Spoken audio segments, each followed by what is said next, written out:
Vanderbilt outscored Oregon 24-12 in the fourth quarter to get us here to overtime. The Ducks playing in overtime for the first time this season. Vanderbilt, this is their second time they had one win in the regular season.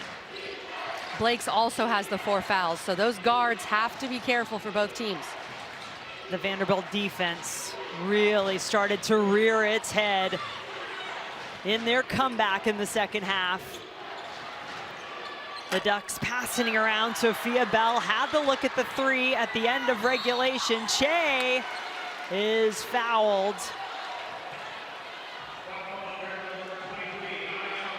Che just continuing to go after those offensive rebounds, making her presence the second tallest presence in this tournament at 6'8". Felt inside for Oregon. And number 13 for Vanderbilt, Justine Pissott. They're going to rely on her a lot in this overtime. She's playing instead of Camille Pierre. She's got good size at 6'4", and they're going to need her. She played some in the first half. That was her 3rd foul, so she's got a couple, one more to work with, trying to defend Che inside. And Philly Che has been more of a presence on both ends of the floor as this game has gone on.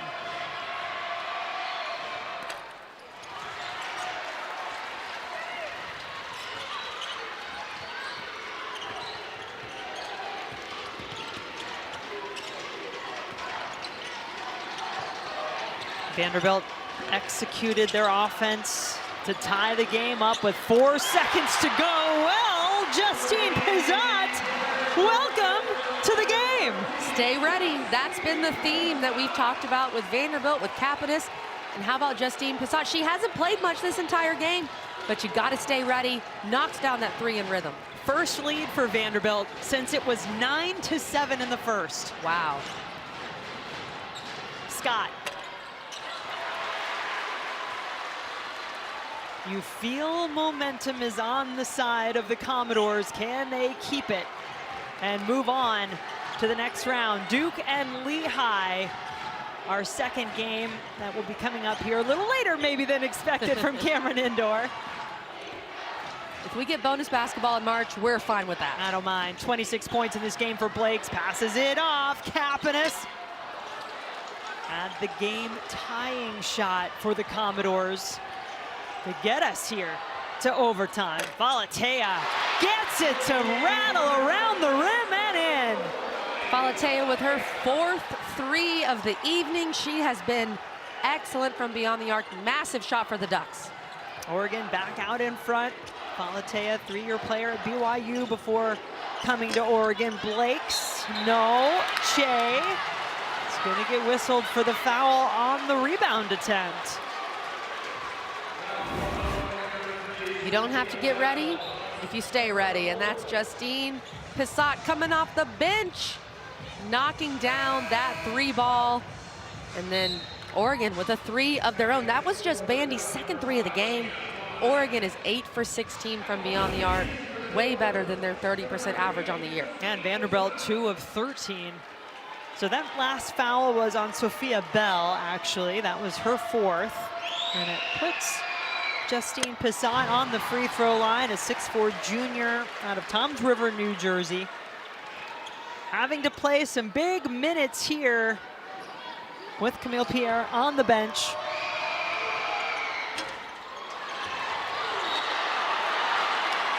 Well, Blake's got a similar call earlier in this game when she was tussling with Philly Che in the paint. No call on this play. But Vanderbilt gets the basketball back, which is huge. 2:49 on the clock and a fresh 20 for the Commodores. Oregon leading by 1 after that triple. It's still Vanderbilt ball. 16 seconds now on the shot clock. A lot of physicality as Michaela Blakes. Look at the size difference there. Blakes and Che battling for the rebound. Just a foot difference between the two of them. 5'8" just a couple to 6'8". inches. Blakes has been phenomenal as advertised, not just the points, but all the little plays in this game. The steals, the blocks, the assists. 3 to shoot now, more, had it blocked. Che holding her ground inside for Oregon. That's Che's impact at 6'8". When you attack the rim and she's there, you have to change everything about your shot.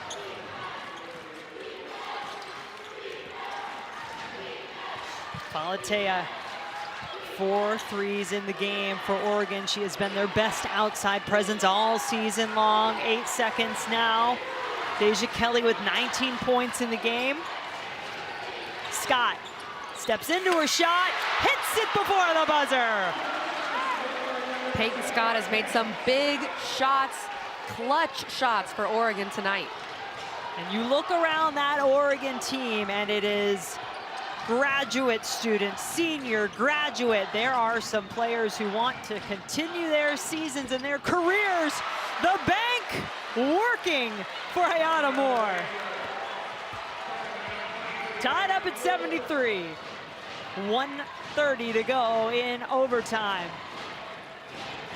What a first round matchup this has been.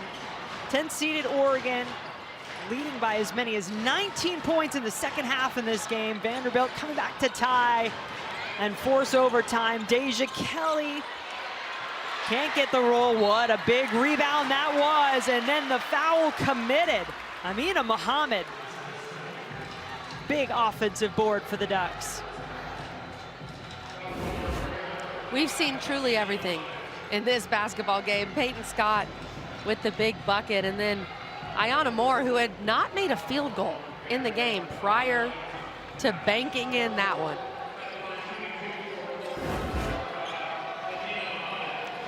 Be ready, right? And she has done so much in this game. Ayana Moore hadn't been able to get the scoring portion of it, but yes, what a time to make your first. The free throw struggles continue for the Ducks as Muhammad, she's one of the worst from the line for the season, just 58%. She's 1 of 4 in the game. The Ducks as a team, 12 of 21. But that one gave Oregon a 1-point lead. Offensive foul! That's gonna put Blakes on the bench. 26 points, and Michaela Blakes' day is done. That is huge. And what a play by Peyton Scott. The 5th-year senior, that's the correct call, and that is such a smart play from her to set her feet, to be there before Blakes leaves the ground, and to make what could be a game-deciding play on the defensive end. Peyton Scott spent 4 seasons at Miami, Ohio, came to Oregon last year, picked up a season-ending injury in the first game of the season, and now is trying to extend her career for 1 more game. What a play. About 20 seconds difference between the shot clock and the game clock. That is a foul, and that's 5 on Kapanis. So all of the game-changing players for Vanderbilt are going to the bench, fouling out. And Deja Kelly just trying to get to the basketball. Kapanis with a lot of contact. And she can't believe it. Three Vanderbilt players have fouled out. Fair or not? You think? That was a lot of contact. That was a lot of contact denying the basketball to Deja Kelly. And it's just not necessary. You're so far from the rim in that situation. Let Deja Kelly get the ball and then play defense. So now who will step up and be the hero for this Vanderbilt team with Blakes, Pierre, and Kapanis all on the bench? Deja Kelly struggling from the free throw line toward the end of this game. Missed one in the 4th, misses one now in overtime. 20 points in the game, though, with that free throw to make it a 2-point Oregon lead. And Vandy not using their timeout. Going to go ahead and dribble it up and get into their offense. You'd think Ayana Moore is going to be a big part of this play. Those players on the bench hoping their teammates can give them a chance to play another day. Moore Had it knocked away, was able to pick it back up, had to try to shoot over Che, couldn't do it. Who has the rebound but Peyton Scott? How tough is it, Kelly, to try to run your offense when you're missing not one, but at least two of your biggest players, and three if you count the way Kapanis has played tonight? I mean, when you're missing two of the best players in the country, in Michaela Blakes and Camille Pierre, without a doubt two of the best in the SEC, the highest scoring duo in the nation, both on the bench having fouled out. Ayanna Moore just didn't have enough, and there weren't enough weapons around her to make Oregon respect her options to pass, and Moore could not get a good shot off. Scott, the best free throw shooter on this Oregon team, but sometimes just as good shooting can be contagious, so too can missing your shots. And Vandy does have that timeout that they've saved, but you got to get the rebound to call timeout. That's an 83% free throw shooter, just missed them both. Finally there, a foul is committed, but it is Scott who will get a chance to shoot a couple more. Pissat picking up her fourth.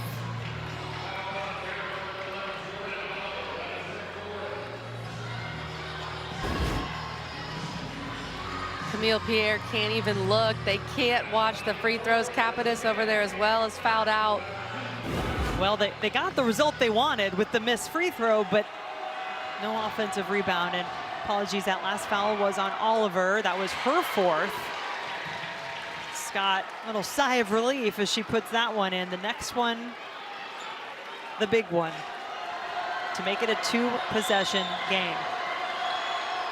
She does. Now Vanderbilt does use the timeout so they can advance. But while they figure things out, we'll take a quick break. Be right back to Durham. 10th seeded Oregon up 4 over Vanderbilt with 7.8 seconds left on the clock. And let's take a look at tonight's Capital One rewarding performance. Peyton Scott really picking it up late. She's been phenomenal in this second half. The overtime performance, guys, that charge that she took on Michaela Blakes, this changed the game.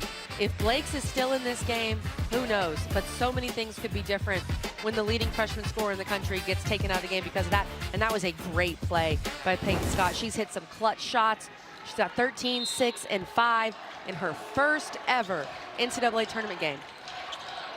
And on cue, Scott gets her hand to the ball. You saw that look on her face. Does that not look like someone who is going to will their team to another game, continue her season for another game? Absolutely. That's what we love about March, these players finally getting an opportunity. For Vanderbilt, you got to go quickly, just need some points.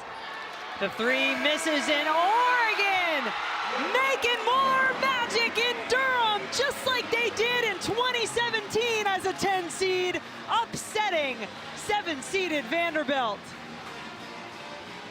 First double-digit seed to win outside of the first 4 games in this NCAA tournament.